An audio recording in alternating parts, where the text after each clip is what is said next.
Hi everyone, today we're going to be talking about the 7th and final FRQ of the 2018 AP Chemistry Free Response section of the AP Chemistry exam. This mainly describes photoelectron spectroscopy and rate.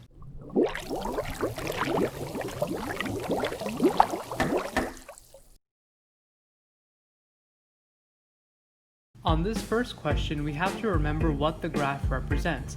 The first peak is always going to be the first shell of electrons, so that has to be 1s2. And since we see that it hits two lines on the y-axis, we know that there's two electrons. So the first part will be 1s2. Then we have two new peaks, one is taller than the other. The second peak also hits two electrons, so we can assume that that's 2s2.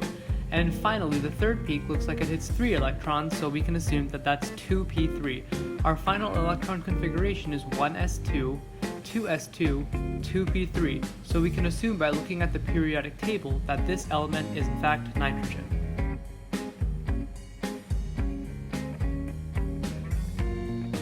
For this second question, we use an equation that states that 0.693 over the constant k is equal to the half-life. We can switch it around to make it so that 0.693 over the half-life is equal to k. When we divide 0.693 by our half-life, 10, we get 0.0693. However, we have to take into account the units. Remember that we always assume that radioactive isotope decays are first-order reactions, so our unit would just be our time unit to the -1 power. In this case, we start with minutes, so our unit would be minutes to the -1, making our final answer 0.069 minutes to the -1. For this final problem, we have another helpful equation.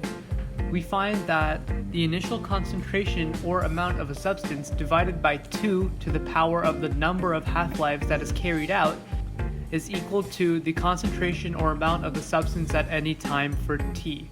So we take our initial amount of the substance, which is 64 atoms, put it over 2 to the power of n because that's what we're trying to figure out, and set it equal to 1, we get that 64 is equal to 2 to the power of n.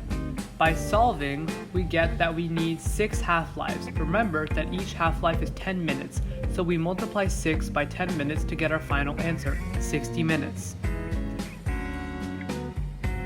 That's all I have for you guys today. I hope you guys enjoyed this video, and I'll see you guys in the next one with the 2017 FRQs. Take care.